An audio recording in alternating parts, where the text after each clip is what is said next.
Hello friends, आप सभी का स्वागत है आपके अपने ही YouTube channel LGR study inter में। दोस्तों, आपको बता दें कि इस वीडियो सीरीज में हम इंटरमीडिएट बोर्ड एग्जाम के बेहतर तैयारी के लिए हिस्ट्री डैट मीन्स इतिहास के सभी महत्वपूर्ण ऑब्जेक्टिव क्वेश्चन का हम आप लोगों को तैयारी करवाने वाले हैं। और अगर आप इस वीडियो सीरीज के सभी क्वेश्चन का तैयारी कर लेते हैं तो मैं आपको 100% गारंटी दे सकता हूँ कि आपको आपके एग्जाम में हिस्ट्री डैट मीन्स इतिहास का एक भी ऑब्जेक्टिव क्वेश्चन नहीं छूटेगा। क्योंकि दोस्तों, आपको बता दें कि हमने काफ़ी मेहनत करके इस वीडियो सीरीज के लिए हिस्ट्री के केवल वैसे क्वेश्चन को ही सिलेक्ट किए हैं जो कि आपके एग्जाम में बार बार पूछे जाते हैं और आपके लिए काफ़ी महत्वपूर्ण होते हैं। तो हम आशा करते हैं कि आप लोग इस वीडियो सीरीज के सभी क्वेश्चन का जरूर तैयारी कीजिएगा। तो चले दोस्तों, आज का वीडियो शुरू करते हैं। अगर अभी तक आप इस चैनल को सब्सक्राइब नहीं किए हैं और इस वीडियो के नीचे अगर लाल रंग का सब्सक्राइब का बटन दिख रहा है तो उसको दबा करके चैनल को सब्सक्राइब कर लीजिए। बगल के घंटी को दबा करके ऑल पर सेलेक्ट कर लीजिएगा ताकि आगे आने वाला इस तरह का सभी वीडियो सबसे पहले आप तक पहुँच सके। तो चले दोस्तों, आज के फर्स्ट नंबर क्वेश्चन से जो है हम लोग स्टार्ट करेंगे। यहाँ जो है आपका जो फर्स्ट क्वेश्चन है, जैसा कि आप देख सकते हैं, पूछा जा रहा है कि मौर्य वंश का संस्थापक कौन था। काफ़ी महत्वपूर्ण क्वेश्चन है और बार बार इसे पूछा जाता है।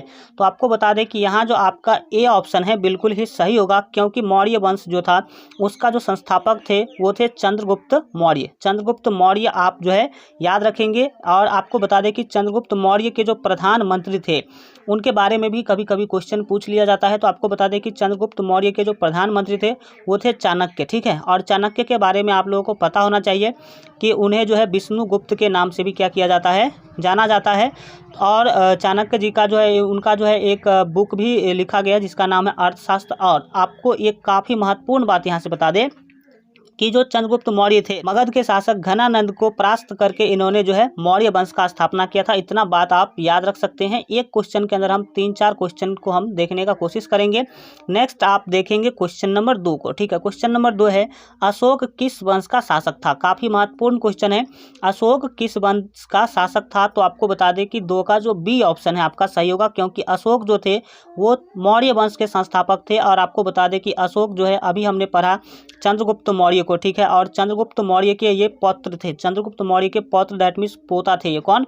तो अशोक जो है वो, और ये भी जो है मौर्य वंश के ही शासक थे। और मौर्य कभी कभी अशोक के पिता का भी जो है नाम पूछ लिया जाता। तो आपको बता दें कि अशोक के पिताजी का नाम जो है बिंदुसार था, यह आप याद रखेंगे। और बिंदुसार के पिता कौन थे? तो बिंदुसार के पिता थे चंद्रगुप्त मौर्य, यह भी आप याद रख सकते हैं। नेक्स्ट देखेंगे 3 नंबर क्वेश्चन को। पूछा जा रहा है कि किस शासक को प्रियदर्शी कहा गया है। किस शासक को प्रियदर्शी कहा गया है।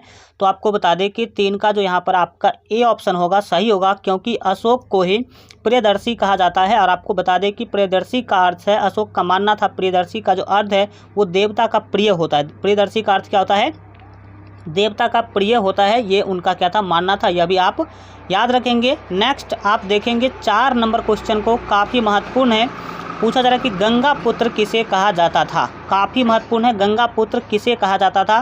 तो आपको बता दें कि यहाँ पर आपका सी ऑप्शन बिल्कुल ही सही होगा, क्योंकि भीष्म को गंगा पुत्र के नाम से भी जाना जाता था। और जो लोग महाभारत देखे होंगे वो लोग जो है भीष्म को जानते भी होंगे। महाभारत के ये क्या हैं, पात्र हैं। आप लोग अगर महाभारत देखे होंगे तो आपको पता भी होगा, ठीक है।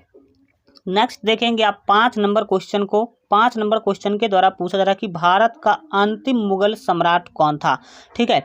भारत का अंतिम मुगल सम्राट कौन था यह आपको बताना है। तो आपको बता दें कि 5 का जो यहाँ पर आपका सही आंसर होगा वो सी होगा। डैट मीन्स आप देख सकते हैं कि बहादुर शाह जफर जो है आपका बिल्कुल ही सही जो है आंसर हो जाएगा। आपको बता दें कि आपको जो है मुगल वंश के सभी शासक का नाम सीरियल वाइज याद होना चाहिए, क्योंकि यहाँ से क्वेश्चन काफ़ी जो है महत्वपूर्ण होता है और बार बार जो है पूछा जाता है। तो मुगल वंश के सभी शासक का नाम आप अगर सीरियल वाइज याद रखना चाहते हैं तो एक ट्रिक याद रखेंगे, बाहू अजसा फिर से अ। क्या रखेंगे?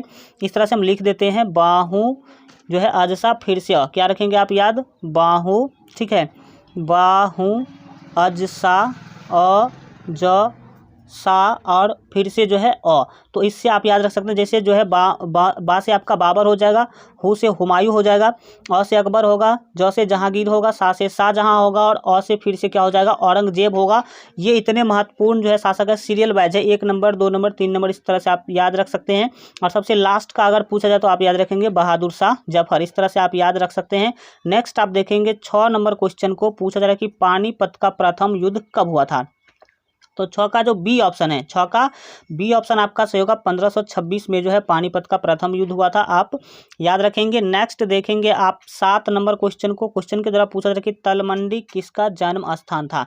तलमंडी जो है किसका जन्म स्थान था, तो 7 का जो बी ऑप्शन है आपका सही होगा, नानक का। गुरु नानक को आप जानते होंगे, तो गुरु नानक का जन्म का स्थान कहाँ था, तलमंडी। ठीक है, आगे बढ़ते हैं। यहाँ पर आपको आगे बढ़ने से पहले आपको बता दें कि अगर आप लोग इंटरमीडिएट बोर्ड एग्जाम के बेहतर तैयारी के लिए हमारे मोबाइल ऐप को डाउनलोड नहीं किए हैं, तो इस वीडियो के डिस्क्रिप्शन बॉक्स में आपको हमारे मोबाइल ऐप का लिंक मिल जाएगा, जहां से आप लोग मोबाइल ऐप को जरूर डाउनलोड कर लीजिएगा, क्योंकि वहां पर आपको जो है इंटरमीडिएट बोर्ड एग्जाम के बेहतर तैयारी के लिए सभी सब्जेक्ट का जो है objective question, quick revision notes, इसके बाद आपका जो है मॉडल पेपर्स का PDF आपको बिल्कुल फ्री में वहाँ पर आपको मिल जाएगा। ठीक है, नेक्स्ट देखेंगे आप 8 नंबर क्वेश्चन को। वीडियो के डिस्क्रिप्शन में लिंक है, वहाँ से जाकर के डाउनलोड कर लीजिए, यानी तो सिंपली प्ले स्टोर पर आप सर्च करेंगे LGR स्टडी, ठीक है, 12th आर्ट, तो वहाँ पर आपको आ जाएगा ऊपर में, वहाँ से भी आप लोग डाउनलोड कर सकते हैं। 8 नंबर क्वेश्चन को देखेंगे। बोला जा रहा है कि बीजक में किसके उपदेश है ना संग्रहित हैं। बीजक में किसके उपदेश संग्रहित है, दैट मीन्स किसका उपदेश उसमें लिखा गया है, यह आपको बताना है। तो 8 का जो सही आंसर होगा वो ए होगा। 8 का ये ऑप्शन यानी कि कबीर यहाँ पर आपका बिल्कुल है सही आंसर होगा। नेक्स्ट देखेंगे आप 9 नंबर क्वेश्चन को। पूछा जा रहा है विजयनगर साम्राज्य के महानतम शासक कौन था।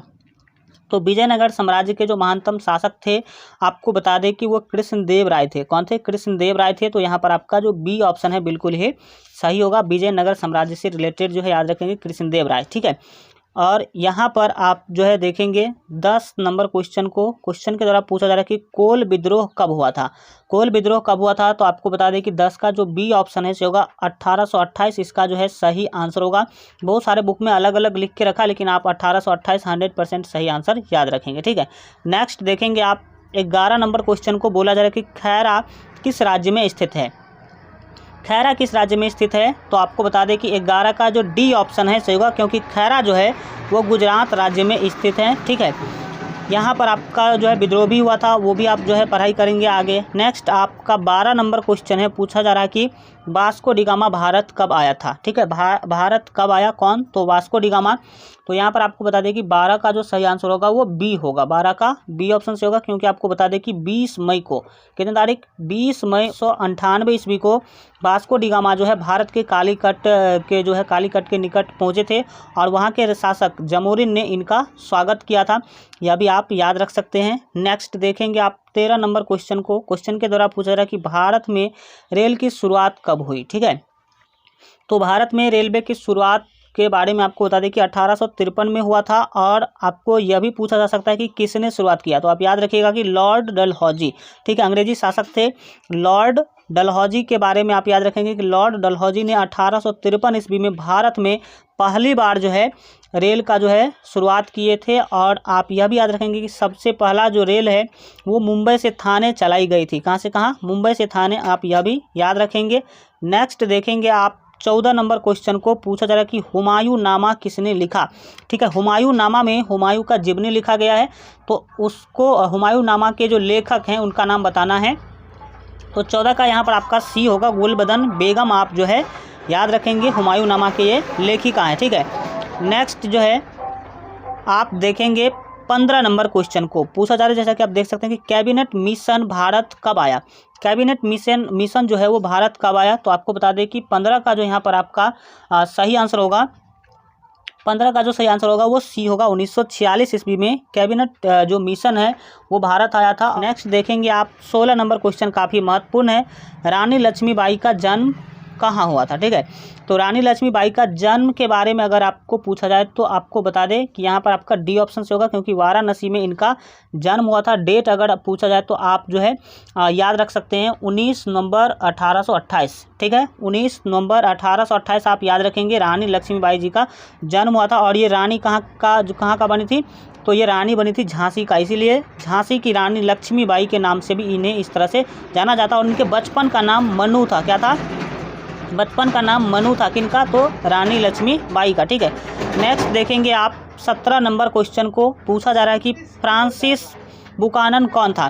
फ्रांसिस बुकानन जो है वो कौन था। फ्रांसिस ये तो सबसे पहले फ्रांस के रहने वाले थे, और यह एक यात्री थे। क्या थे, यात्री थे, आप याद रखेंगे। नेक्स्ट हम देखेंगे 18 नंबर क्वेश्चन को। काफ़ी महत्वपूर्ण 18 नंबर क्वेश्चन आप देखेंगे, पूछा था कि साइमन कमीशन की नियुक्ति कब हुई। तो आपको बता दें कि 18 का जो बी ऑप्शन है बिल्कुल ही सही होगा, 1927 ईस्वी में साइमन कमीशन का जो नियुक्ति हुआ था 1927 में हो गया था। आपको बता दें कि इसका नियुक्ति होना था 1931 में, लेकिन जो अंग्रेजी शासक थे उनके द्वारा 1927 में ही कर दिया गया। और इसके जो आपको बता दें कि इसके जो ये थे, जो हेड थे वो थे जॉन साइमन, ठीक है। जॉन साइमन जो है थे, ये भी आप याद रख सकते हैं, साइमन कमीशन के जो हेड थे वो, ठीक है। नेक्स्ट देखेंगे आप 19 नंबर क्वेश्चन को, पूछा था कि भारत छोड़ो आंदोलन कब हुआ था। तो 19 का जो यहाँ पर आपका सही आंसर होगा वो डी होगा, 1942 ईस्वी आप याद रखेंगे। भारत छोड़ो आंदोलन कब हुआ था, तो 1942 ईस्वी में हुआ था। और आपको बता दें कि ये जो है गांधी जी के द्वारा मेनली जो है स्टार्ट किया गया था, और उस बीच में जो है गांधी जी के द्वारा 2 नारा भी दिया गया था। फर्स्ट नारा जो था वो आपको याद भी होगा, हे अंग्रेजों भारत छोड़ो, और दूसरा जो नारा था करो या मरो का नारा इस टाइम पर ही गांधी जी के द्वारा दिया गया था। नेक्स्ट आप देखेंगे 20 नंबर क्वेश्चन के द्वारा पूछा रहा कि कांग्रेस की स्थापना कब हुई। काफ़ी महत्वपूर्ण क्वेश्चन है, और यहाँ से तो क्वेश्चन आता ही आता है एक क्वेश्चन, ठीक है। तो 20 का डी ऑप्शन आपका सही होगा। सबसे पहली बार आप याद रखेंगे 1885 को हुआ था, ठीक है। कांग्रेस का स्थापना कब हुआ, तो 1880। किसके द्वारा किया गया, तो आप याद रखिएगा ए.ओ. ह्यूम के द्वारा किया गया था। कहाँ किया गया था, तो याद रखिएगा 1885 में जो है मुंबई के गोकुलदास तेजपाल संस्कृत कॉलेज के प्रांगण में ए.ओ. ह्यूम के द्वारा किया गया था। आप याद रखेंगे ए.ओ. ह्यूम का जो पूरा नाम वो एलन एबेलियन ह्यूम है, और यह एक अंग्रेजी जो है रिटायर अधिकारी थे। इतना आप जो है याद रखेंगे। आज के लिए इतना ही रखते हैं। आशा करते हैं कि आज का वीडियो आपको अच्छा लगा होगा। वीडियो अच्छा लगा हो तो वीडियो को लाइक कर दीजिए, साथ ही अपने दोस्तों में अधिक से अधिक शेयर कर दीजिए। और अगर अभी तक आप इस चैनल को सब्सक्राइब नहीं किए हैं, और अगर इस वीडियो के नीचे लाल रंग का सब्सक्राइब का बटन दिख रहा है तो उसको दबा करके चैनल को सब्सक्राइब कर लीजिए, बेल आइकन प्रेस करके ऑल पर सेलेक्ट कर लीजिएगा, ताकि आगे आने वाला सभी वीडियो सबसे पहले आप तक पहुँच सके। और इंटरमीडिएट बोर्ड एग्जाम के बेहतर तैयारी के लिए अगर अभी तक आप हमारे मोबाइल ऐप को डाउनलोड नहीं किए हैं तो इस वीडियो के डिस्क्रिप्शन बॉक्स में आपको हमारे मोबाइल ऐप का लिंक मिल जाएगा, यानी तो सिंपली प्ले स्टोर पर सर्च करेंगे LGR स्टडी 12th आर्ट, ठीक है। तो वहाँ पर आपको सबसे ऊपर में मिल जाएगा, तो वहाँ से भी आप लोग डाउनलोड कर सकते हैं। चलिए मिलते हैं अगले वीडियो में, तब तक अपना ख्याल रखिए और LGR स्टडी देखते रहिए।